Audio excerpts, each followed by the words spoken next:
God, Michael Medved's glasses. This guy can't see anything. True. Why do you Can you review movies for a living? Well, you see, I've decided to improve that whole situation, Bill. Michael gets zany. Right. Here, you win the Margie doll. Wait, what? Wait, she's in 3D. My goodness. Well, at least part of her is. In any event, you might ask why I'm wearing these glasses, and I will Michael, explain to you. why are you wearing those glasses? Because I just saw Space Hunter, which is the first 3D movie I have seen since my childhood in the late 50s. And it was had tremendous trepidation about going to see a 3D movie because I am, as you saw, terribly myopic, and it's quite uncomfortable to put your regular glasses on over the 3D glasses, and that's... No, but that's the only way you can see it. I should tell you that much to my surprise, despite the obvious discomfort for people who are nearsighted as I am, the whole 3D process was fun. It was genuinely fun, and it has improved enormously. This is probably, Space Hunter, the most serious 3D film so far, and probably a good prelude to Jaws 3D, which is coming later this summer. And I was quite astonished because there were some special effects where they have flying saucers coming at you, and you really do feel that they are right there in the theater. And then all of a sudden people will appear, and it feels like they're over your shoulder, and it was rather thrilling. I was astonished. The movie, however, medium terrible. Yeah, I have to say that just from the trailers I've seen from it, it looks to me like you would only go to see it for the 3D effect. Well, there are other reasons. I think that part of what they're hoping for is this is going to be the movie that people go to see when they're tired of waiting in line to see Return of the Jedi.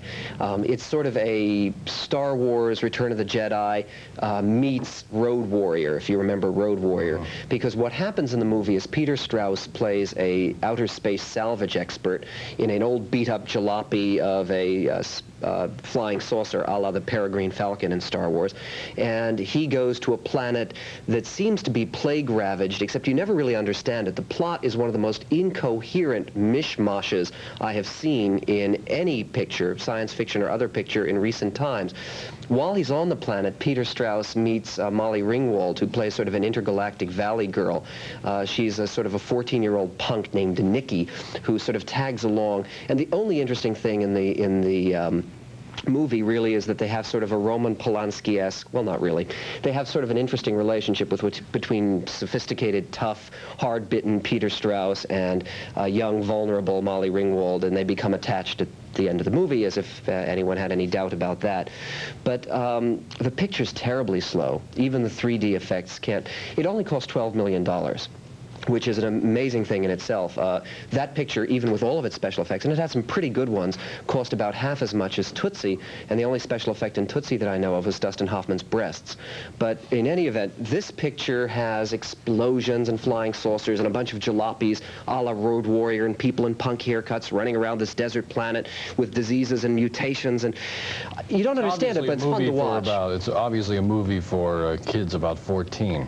Or something like that. Yeah. The tagline for the movie in the ads is, "This film puts you in outer space," but judging upon by the audience that saw it with me, most of the people I think were in outer space before they came to the theater. Oh, they get primed to see a 3D movie.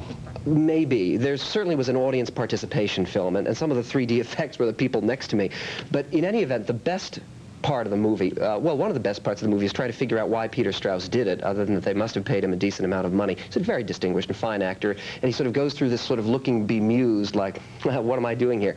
And what is he doing here? Indeed, Michael Ironside, who is a Canadian actor who is very good in the movie Scanners, is wonderful in this film. He plays the villain, who is an absolutely insidious, semi-mechanical creature called the Overdog, and we're going to see part of the Overdog in the clip that we do have a clip. Yes. Wear the glasses? No, the glasses won't help. It won't work. No, you don't have to run away from your TVs. It's not going to be shown in 3D at home, but in the theater, the Overdog. Story. Here's the clip.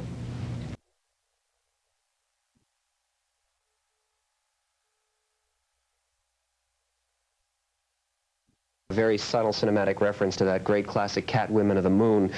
There's a group of Amazons who sort of appear out of a swamp briefly just so you can see their skimpy costumes in 3D. But since they're all covered by schmutz and dirt of various varieties, it's not that thrilling anyway. The music for the film is worth... I learned more Yiddish words from you. Well, where else are you going to learn them? That's true. Yeah, in any event, that's part of what comes from being a movie maven. That's, in other words, connoisseur, like you say, herring maven. But this film is no red herring. And, Elmer Bernstein. Elmer Bernstein wrote, speaking of Yiddish, Elmer Bernstein wrote the music to this thing, and it is the worst third-rate. He used to be a fine film composer. He did some great scores, did To Kill a Mockingbird, other great scores. Here, this is fifth-rate John Williams, right? I cannot believe Leonard's brother is doing such stuff. It's not Leonard's brother. It's a common misconception. Not, but that's all right.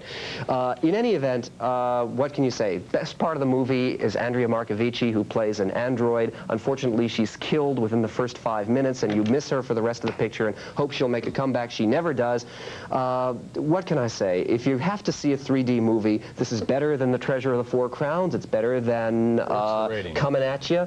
We'll give it a 4. A 4. Yeah, but 4 with 2 little out-of-focus things that you have to read glasses to put on Just glasses to read. by coincidence, I know this thing is like taking place in the future. Well, we have our own look at the future because last week we did a series on things of the future at the Future World Exposition, which was held here in Los Angeles recently.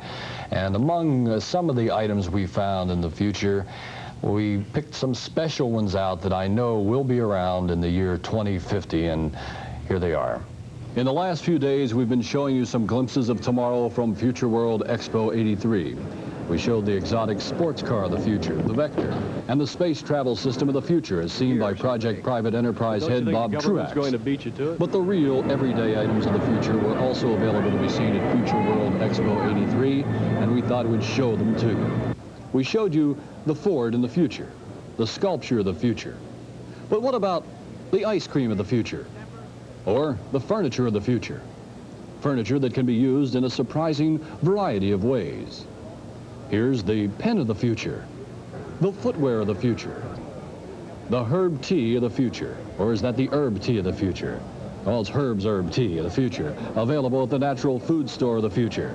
Here's the music of the future, which happens to look a lot like the music of the past. And this guy had a different approach to music of the future.